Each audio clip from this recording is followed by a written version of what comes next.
আমি কাজি নেমু যি সময়ত এটা 10 টকা দি কিনি খাওঁ তেতিয়া কিন্তু এখেতসকলে 40 পইচাৰ পৰা 6 টকাৰ ভিতৰতহে আজিলৈকে জীৱনত আটাইতকৈ বেছি পাই পাইছে 6 টকা আৰু আটাইতকৈ কম পাই পাইছে 40 পইচা।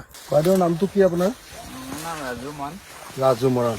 এজোপা গছত এনেকুৱা ডাঙৰ গছ এজোপাত পুৰত গছ এজোপাত এবছৰত কিমান টেঙা লাগে? এবছৰত প্ৰায় 3000 লৈকে লাগে। 2500 হৈ যায়। 2500 3000 টা টেঙা লাগে। এইটোত কি গুটি নাই নেকি? গুটি নাই। এইটোত গুটি নাই। গুটি নাই। এই টেঙাটো একেবাৰে গুটি নাই। গুটি নাই। আৰু এই টেঙাটো আপুনি একেবাৰে সস্তা হলে কেইটকাকে বিক্ৰী কৰে? 150 টকাকে বিক্ৰী কৰো। 150 টকা তাৰমানে 40 টকা তাৰমানে এটা নেমুৰ দাম আটাইতকৈ সস্তা হলে 40 পইচালৈকে হৈ যায়। 40। আৰু আটাইতকৈ দাম কিমানলৈকে বিক্ৰী কৰে? দাম মানে 6 টকা হৈ যায় একেবাৰে দাম। এটা 6 টকালৈকে তাৰমানে 600 টকা।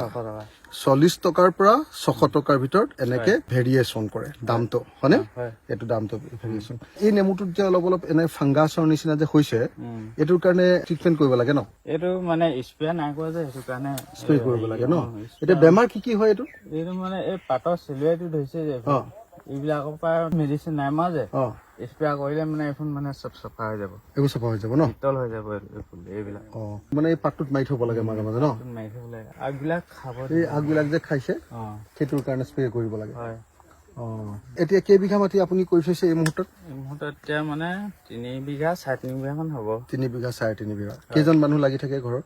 দুজন লাগিছে। ককাই ভাই? ভাইটি। ভাইটিৰ নাম কি? ভাইটি জিন্তু মান। জিন্তু মান। হয়। মানে আমাৰ এই অঞ্চলটো কাকপথাৰৰ এখন কি গাঁও বুলি কয়? এইটো দিৰাকমুখ কয়। দিৰাকমুখ। দিৰাক চাৰিআলিৰ ওচৰৰ দিৰাকমুখ দিহিং নদীৰ পাৰত মৰাণ মানুহে ইয়াতে বহুত নেমু টেঙাৰ খেতি কৰে। কাজি নেমু আমাৰ অসমৰ জাতীয় ফল কাজি নেমু। এই কাজি নেমুৰ খেতি কৰে। বহু সময়ত এনেকুৱাও হয় যে আমি কাজি নেমু এটা যি সময়ত এটা 10 টকা দি কিনি খাওঁ তেতিয়া কিন্তু এখেতসকলে 40 পইচাৰ পৰা 6 টকাৰ ভিতৰতহে আজিলৈকে জীৱনত আটাইতকৈ বেছি পাই পাইছে 6 টকা আৰু আটাইতকৈ কম পাই পাইছে 40 পইচা। কেতিয়াবা এনেকুৱাও হয় যে ইমান বেছি উৎপাদন হয় বেছি পেলাই দিবলগীয়া পৰিস্থিতি হয়। গছটো এতিয়া খালী কৰিব লাগিব, পেলাইব লাগিব, উপায় নাই। নেক্সট বাৰ আকৌ লাগিবই লাগিব। নহলে সেইটো বুঢ়াকে থৈলে মানে ৰসটো খাই দিয়ে নেমু। গছজোপা চেহেৰাটো বেয়া হৈ যাব, ডালবোৰ ভাগি যায়। গতিকে আমাৰ খেতিয়কে কেতিয়াবা পেলাই দিবলগীয়া পৰিস্থিতিও হয়। 3 বিঘা মাটিটোত এবছৰত ইনকাম কিমানলৈকে হৈ পাইছে? ইনকাম মানে 30-40 হাজাৰলৈকে হৈছে। 30-40 হাজাৰ। 30-40 হাজাৰ মানে সেইটো কিমান দিনৰ মূৰত? 30-40 হাজাৰ মানে বছৰেকত 30-40 হাজাৰ। তো আমি দেখিছো যে আমাৰ ভূমিপুত্ৰ মৰাণসকল তেখেতসকলৰ এই অঞ্চলৰ যি খেতি নেমু খেতি আৰু বেলেগ বেলেগ দিহিঙৰ পাৰত বেলেগ বেলেগ খেতিও কৰে। এই গাঁওখনৰ নামটো কি? দিৰাকমুখ থাপাবাৰী বুলি কয়। দিৰাকমুখ থাপাবাৰী। মেইন দিৰাকমুখে বুলি কয়। দিৰাকমুখ। এই দিৰাকমুখত প্ৰতি ঘৰ মানুহৰ ঘৰত এনেকৈ কাজি নেমুৰ খেতি আছে। প্ৰতি ঘৰতে মানে এঝাৰ হলেও নেমু আছেই ন? প্ৰতি ঘৰতে কাজি নেমুৰ খেতি আছে।